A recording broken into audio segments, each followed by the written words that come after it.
It's time for an update, and the reason I'm doing that is the light has just come on. It's about 12:30, and my Formica rufibarbis, when the light came on, she was so upset she like flipped over on her back, and she's never had any problems before. In fact, they've got eggs. That's what one of the best things about this update was going to be. So I'm going to cover it over, which means I'm not going to be able to see the eggs from now on. But she definitely hates the light. I mean, properly on her back, legs in the air. She's back to normal now. But I've never watched the light come on with her reaction to it. Now, this is my Mesa Queen, which did survive the initial die-off of everything else, but she's been on her back and she's going to die today. I tried giving her some super juice with the syringe last night and some banana before that. But no, you can see what she's like. Two Nico Queen colony over there. They've got brood in there. They've always had brood. Nothing's really happening. I'm not doing anything. I'm not touching them for a while. They've had one drop of sugar water in that thing there, and that's it. They're on a strict don't touch sort of thing. I don't know how often now at the moment. Not made a decision on that. Minimum a week, but probably going to be more like 2, I think, for them. This is my maculatus queen. Can't really see it at the moment very well. I've not put the flash on purpose.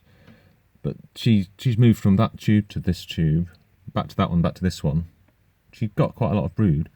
This is my one queen Nico colony, which can't see. I didn't want the flash on, but I think she's got brood, but I'm not checking her till the end of the week. Part of my new policy. You can see the queen. You can see some little workers running around there. That's the albisparsus. Happy with them. I'm not touching them. They're on a minimum week touch as well, and that's I can just lower that down, you see, with the food and the sugar water on, just in a bit of cotton at the moment, and take it straight out again without any vibrations. This is the new irritans queen in that tube on top. She just came about 20 minutes ago because the other one died. But you see the quantity of brood I had from the old queen. The old queen, I've got no idea why she died. She didn't look comfortable. I put a fresh tube in there next to her tube, hoping she'd move, and she just didn't look comfortable. And then she was dead. You know, it just happens, doesn't it? These are the Rufoglaurcus. They're looking cool. They like the hot side, it has to be said. There's one that's always walking around with fresh eggs in its mouth. There isn't like a massive giant brood pile, but you can never really tell because they're underneath that big lump. They are there. And they're seriously protein hungry. I gave them a full mealworm yesterday. I'm feeding them every sort of 2 days, 3 days, because they go out looking, and it's obvious. They're tidy ants, so they've got a little rubbish pile down there. So, but I've never seen ants. Well, I assume they must have been that hungry because they took the mealworm into there, like a half a mealworm. This is at the beginning of the week. And they actually ate the shell of the mealworm, so there was only half a shell left of it. Never seen that before. Okay, let's go on to the singularis first. Okay, so looking okay in here. This is a general sort of view of them. They don't like bright flashlights. Can you see the little eggs there? I don't know if you can. What's that weird reflection? Don't know what that is. But yeah, I think look, you can see 2 there. I think now. I think there's a big one and a small one. You can just see it in that picture, can't you? I think one's a larva and one's an egg. I kept thinking she was just down to an egg, but I think she's laid again.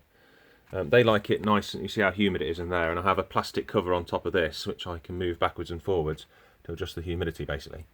And I tend to water it a lot at the back there. Yeah, I think they're happy. Tetramorium bicarionatum. I don't think there's going to be much action going on in there.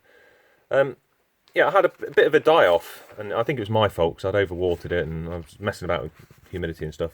But most of the die-off I found afterwards was nearly all what would have been winged elates and queens that were not fertilised, that sort of thing. It was about 20.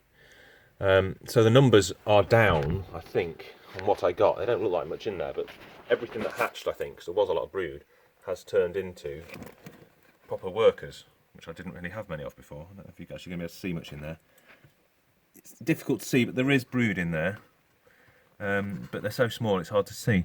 Next to them, this is the Formica. Can I get a shot of it? They're in a stupid place for videoing. But there's eggs in there with them. Don't know if you can see them or not. So they didn't come with any eggs, and they've got eggs, and they've still got all their workers, and they're coming up here and feeding, and I have watched them. They're taking a lot of protein, it seems, more so than the sugar water, so that's a good sign. In the back there, we've got Lignoperdia queen. I can't see what I'm videoing here. She's lost the last worker, and she's been out in the outworld a bit a few days ago.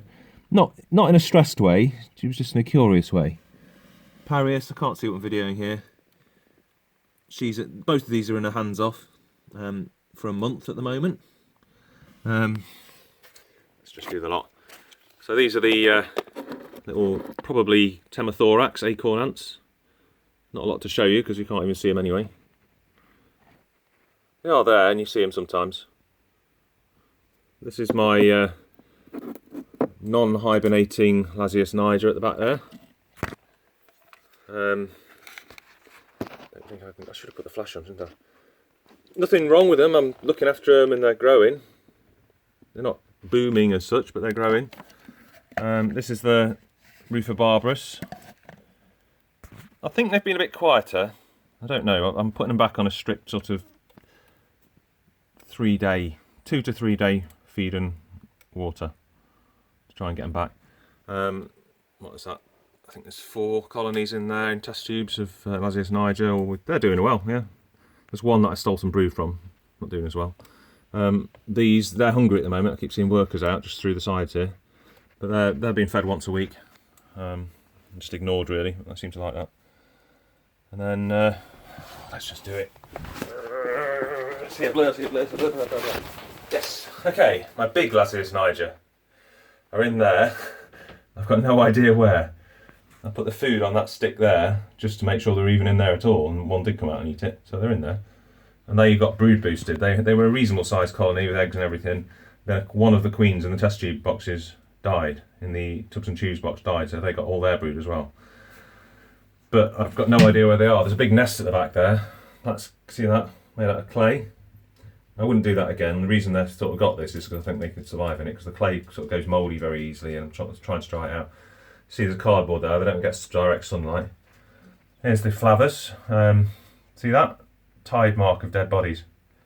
So they've had a huge die off. I think they might have just got too hot one day.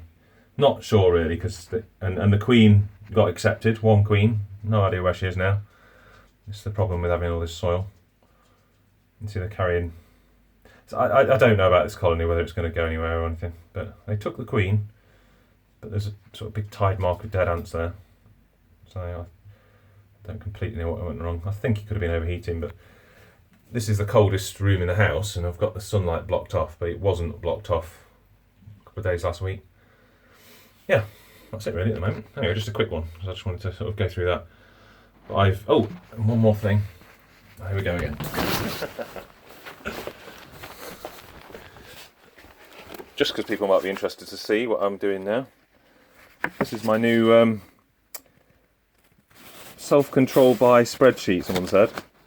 So Nico 1, Albus sparsus, irritans, maculatus, Nico 2. I put the date on. If there's any changes, like number of workers or anything, I'll do that. And then the thing about doing this, though, it makes you realise just how many colonies you've got.